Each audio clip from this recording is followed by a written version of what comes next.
So we just got through grabbing some grub after a ride, off-road ride, but we just rolled back to town, grabbed some grub. I just wanted to do a quick review for you guys on this EJS, however you pronounce it, Chinese headset. This is the J6 or something like that. Anyway, it can connect to up to 6 different riders. Unfortunately, only 2 can talk at the same time.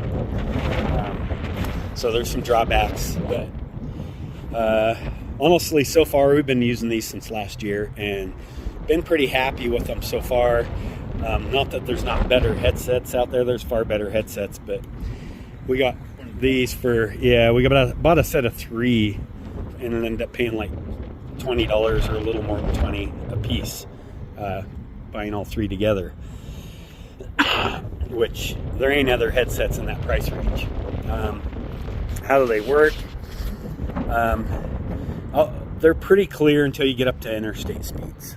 So talking like, highway speeds where you're like 65 and below, and off-road, these are great. I would say generous. I would say 50 and below, you've got a better. Depends on crosswinds and stuff. There's no crosswinds. Yeah. You're fine up 65.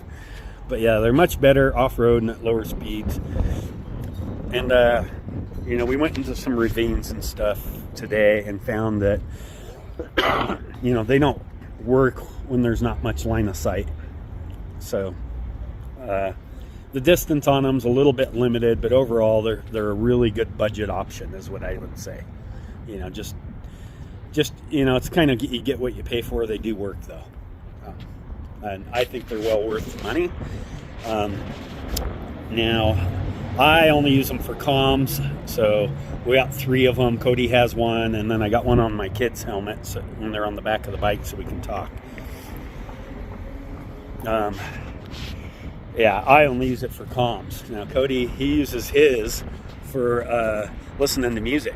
So I'm a music guy, going 75, 80, 85, whatever. Yeah. You hear it just fine.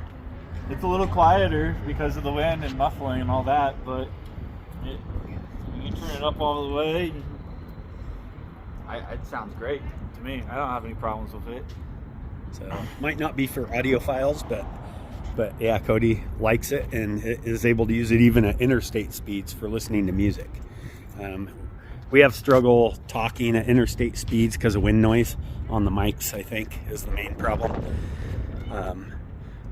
And the volume, I think, using the mic seems a little bit low for, when you're talking 80 miles an hour and stuff.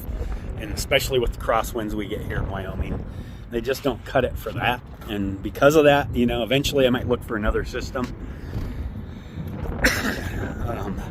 But I'd probably go with something more non-traditional. We'll talk more about that later. I just wanted to, tell you that I know a lot of people were sketchy about these things because they are, Chinese, kind of almost a knockoff, but they're not really, I don't think, directly copying other brands. They're just trying to put out the same type of product.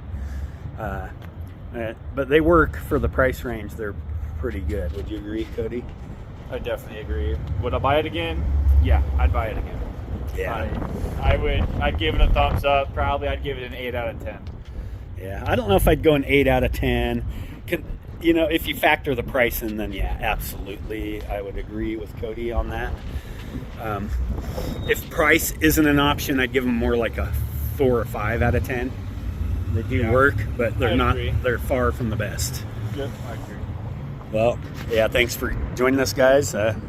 We'll try and give you some more gear reviews and more information, and we'll also have a ride video posted soon from a previous ride. There's an off-season area not too far from us. We can go actually during the winter months if there's not too much snow. So enjoy. See you in the next episode, guys.